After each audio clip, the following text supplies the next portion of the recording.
What is going on, y'all? It's your boy VeLL, and we are back with another top 15 strongest heroes video. Now, the meta has changed a little bit. We've had some heroes nerfed and buffed, like the buff has changed and stuff like that. So this is ever changing. The meta is ever changing. So we do these videos very frequently because there's just so many changes that comes up. And actually, it's a lot of different heroes on this list than the last time we did this video, like a month ago. So I think this is going to be really fun. Make sure you write in the comment section down below some of your favorite heroes and some of your strongest heroes. If you have any questions about if you are considering that a hero is meta or not meta, let me know in the comment section down below. If you're new to the channel, make sure you drop that thumbs up, subscribe to the channel for more Mobile Legends content, and also, yeah, just make sure you comment down below and let us know some of your favorite heroes and stuff like that. So jumping into it, this is going to be in no particular order. This is just going to be 15 of the strongest heroes that I see in the meta right now. Honestly, Mobile Legends is just really in a good state right now. This is honestly the most balanced I've seen Mobile Legends in a while, and that's crazy because there's so many different heroes. There's so many varieties of heroes that you can use in this current meta that actually can work, and I think this is the first time we've seen Mobile Legends like this. So these 15 are not the only heroes that's really good. These are just some of the greatest heroes that come to mind and in my mind. So yeah, if I miss anything that you think is really valuable, make sure you just write that down below in the comment section. But anyway, let's jump straight into it, man. So starting out in no particular order, we have Atlas. So this is really the tank and marksman meta. You see a lot of tanks in the game and you see a lot of marksmen. Atlas is one of the best tanks because he can literally group up a bunch of people and slam them wherever he wants them to be, and that creates an opportunity for your team to just engage and dive in on them and just absolutely destroy them. You can get people bunched up together and hit with a bunch of crowd control, and I think that there's really no other tank that can do it like that. Like, you have some other tanks in Mobile Legends that's really good at having crowd control, but at the extent that Atlas has it, it's no other tank that can do it like that, and that's why he's so powerful right now. I think Atlas is literally the strongest tank in the game right now. Let me know what your thoughts are on Atlas. I don't really get to see him much because he's an auto ban hero in North America, but yeah, let me know your thoughts. Next, we have Natalia. Natalia is she's always been one of the strongest heroes for me. I think any hero that's been able to go invisible, you can make a play with that hero. I think the thing with Mobile Legends is people ignored how powerful Natalia was for so long because she couldn't just wipe out an entire team. Like, after she stopped being invisible, you could see her again. Like, then she was basically only good for taking out one person. She couldn't just keep going invisible. But honestly, the job of an assassin, Natalia, all she has to do is really take out the marksman, and that's game changing. That really changes everything if she can just take the marksman out every single time. Even if she dies for it, that's huge, because as long as your marksman is doing well and she keeps taking out the enemy's marksman, it's really game over, because these games are basically decided by marksmen right now how they should be. So you have a hero like Natalia. Now they've made her even stronger where she can go invisible multiple times. I think she's kind of broken and overpowered right now. So if you master Natalia, you can really dominate this meta, and you can take out the marksman for sure. And honestly, you could probably take out a few more heroes before you go down with Natalia. So yeah, Natalia is very powerful right now. That's an auto ban hero for me as well. I never want to go up against a Natalia because of the simple fact that she can just destroy the marksman, that's what this meta is all based around right now. But yeah, that's my thoughts on it. Let me know what you all think. Next, we have Kimmie. Kimmie is one of the strongest marksmen in the game right now. She's honestly probably the #1 marksman in the game right now because of all the damage that she's able to do. She's a tank killer. She can melt through all these tanks, and you have a lot of tanky teams now. That's just the way the meta goes, and she's the best at bursting all that down. Bursting those tanks down and just destroying them fast. And if you're not a tank and you come across Kimmie and she's fed, yeah, it's just GG's. Like, if you don't have a tanky team and she gets fed, it's really nothing that you can do about that. So yeah, all the marksmen are in a really good spot, but Kimmie in particular in this meta definitely thrives and shines with the red buff. And the fact that you can't really build to stop her. It's hard to build to stop her because of how her damage is actually output. So yeah, the Kimmie is really strong right now. Next, we have a mid laner. We have Harith. So Harith is actually a really good pick right now. I know a lot of people have seen Harith get so many nerfs over the years now at this point. I think he's been out a few years at this point. Harith has caught a few nerfs and people think that he's become useless, but in reality he can buy time. So let's say you're not the greatest Harith, you're not super strong to the point where you can just wipe out a whole enemy team.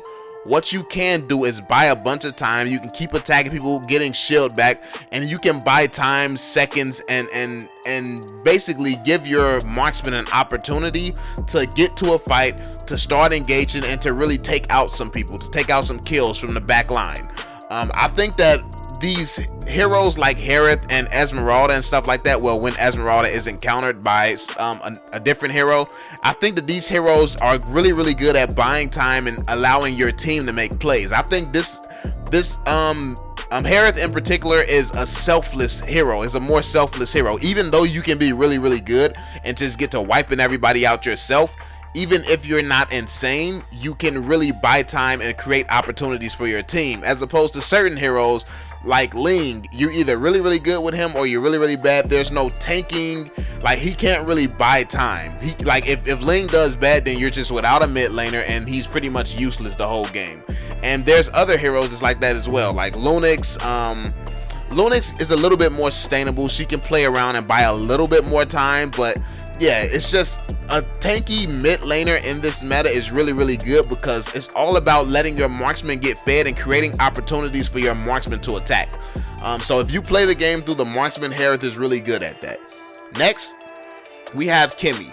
Kimmie is actually very strong right now because she can constantly dish out damage, and also a lot of people are playing the 1-3-1, doing it like when they're using a 1-3-1, and I think that that's very powerful because it allows a marksman to get fed super fast, which Kimmie is already one of the fastest farming marksmen that there is in the game, because she doesn't have to worry about mana, she doesn't have to go back to the base much, and as long as she's protected, she can just really roam around. If she is combined with like a Grot or something, she can invade. And yeah, it's really tough to take on a fed Kimmie, and Kimmie can get fed really quickly. So if you play Kimmie well, she's unstoppable. So yeah, definitely had to throw her on this list. Next, we have Bruno. Bruno is one of the strongest marksmen in the game right now as well. Bruno, once he gets fed, which it does take some time for him to get fed, but again, any marksman in a 1-3-1 becomes viable and very strong. If you play Bruno well, he can get to like 2-shotting, 3-shotting tanky players and everything. Like, he honestly can melt a tank the same way Carry can. I think that it just takes him a little bit longer than it takes Carry to get to that point. But yeah, he can do just as much damage almost as Carry. So yeah, Bruno is a huge threat right now. He's very powerful. But yeah, next we have Granger. Granger is still one of the strongest heroes in the game. He's caught a nerf and that hurt him a little bit, but at the same time, I think that once you get used to playing with him, you will realize that with a marksman, you don't really take many hits of CC and stuff like that anyway, so it's not the biggest nerf that a hero can catch. I think that a big part of playing the marksman role is just staying out of range of danger and staying away from people. So if you've mastered that, you're in a good spot to use Granger at any point. So yeah, I think Granger is still really good right now. He's one of the fastest farming marksmen as well, and he just does a ton of damage if you play him correctly. If you have a frontline peeling and stuff like that, he can create a lot of opportunities along with working with the right team comp. So yeah, Granger is very strong. Next we have Claude.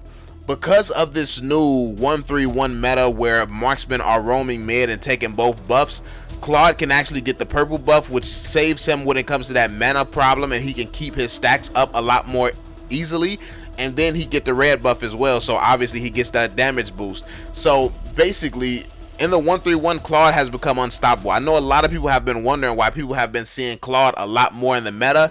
He's valuable again. He's very viable because of how fast you can get fed if you're doing a 1-3-1. So he's a very strong marksman. He's always been, but I think that now that people are realizing how powerful the red buff is, and how this in particular, this strategy with the 1-3-1 can boost a marksman very quickly, a hero like Claude that would have taken all game to get fed can now get fed a lot quicker. So yeah, Claude is really strong right now if played properly. Next we have Ling. Ling is a very powerful mid laner. I think that in this meta, it's very valuable to take out the Marksmen. It's very valuable to take out the Marksman, and Ling is one of the heroes that can actually wipe out a Marksman fast. So when it comes to that type of value that he brings to a team, I think that it's like invaluable. Someone who can take out a Marksman, similar to Natalia, except for Natalia can just go invisible, and it's just a lot more annoying than Ling, in my opinion. Ling, at least you can see him when he's turning into smoke, and you can try to dodge him. Natalia, you just never see it coming.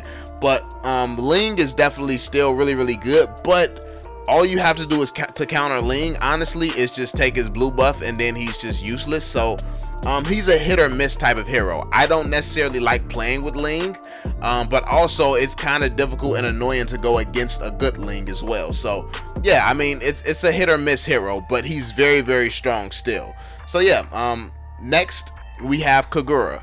Kagura has been a solid hero for the longest. Kagura has not, I don't think Kagura is super flashy, but if you go against a good Kagura, you will realize just how strong Kagura is and how annoying it could be to try to take Kagura on.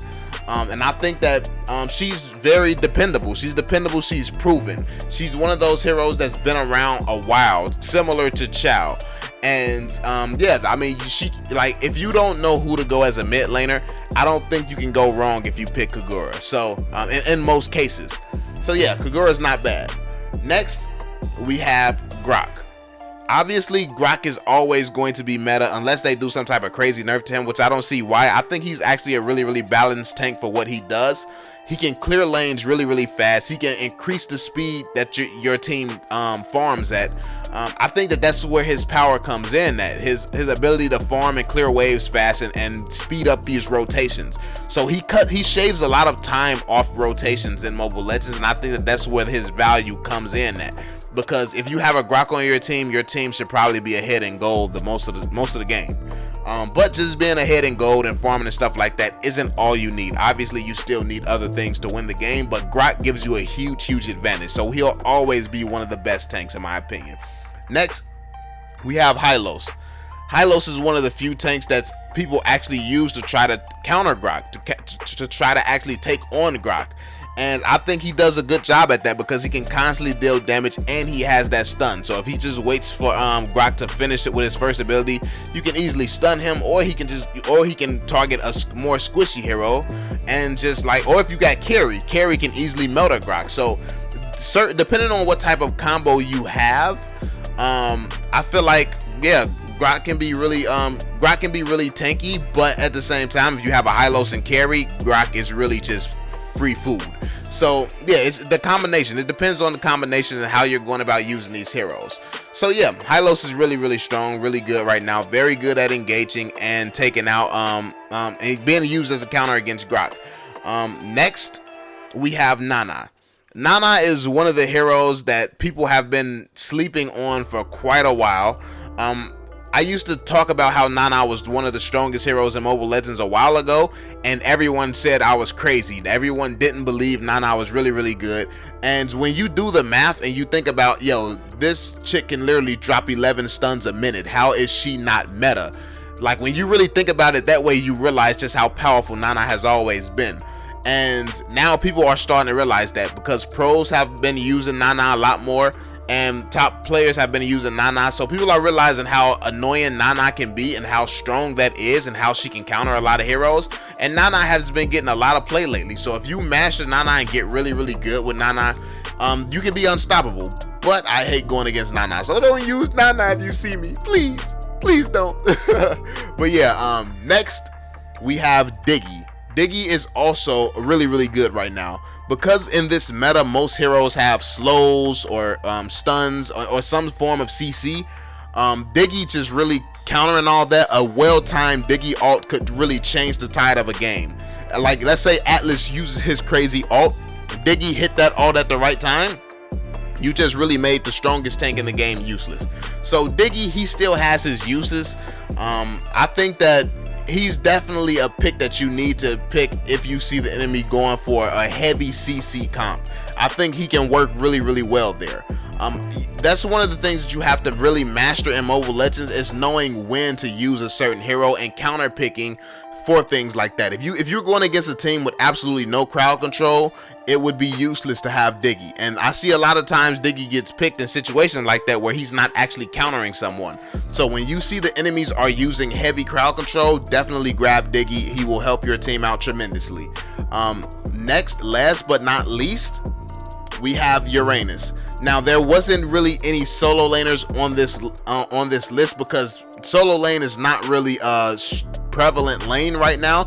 I mean, your job is to basically win your lane and hold your lane as long as you can. Basically, you're like a punching bag, because it's kind of hard to win a lane against a marksman and a tank in this meta. So you kind of just got to be good enough to make them take the towers slowly, I guess. And I think that right now Uranus is the strongest at doing that. Now, he can take a lot of damage and he can clear waves pretty fast. That's what's made him so powerful. Let's do a few honorable mentions. You got Jawhead. Chow is still really good. Liam Mord. So these are a few, but yeah, Uranus I feel like is definitely at the top when it comes to solo laners. So if you're playing the side lane, honestly, I would recommend Uranus most of the times. You just have to really know how to play him. But that's pretty much it, y'all. Let me know what you all think in the comment section down below. Like I said, if you think I missed anything, make sure you let me know. Be sure to drop that thumbs up, subscribe to the channel, and also let me know what other type of videos you'd like to see on the channel. Yeah, thanks for watching. Make sure you subscribe, all that good stuff, and I'm gonna catch y'all later, man. Peace out, yo. I don't know nobody, so don't ask for no favors.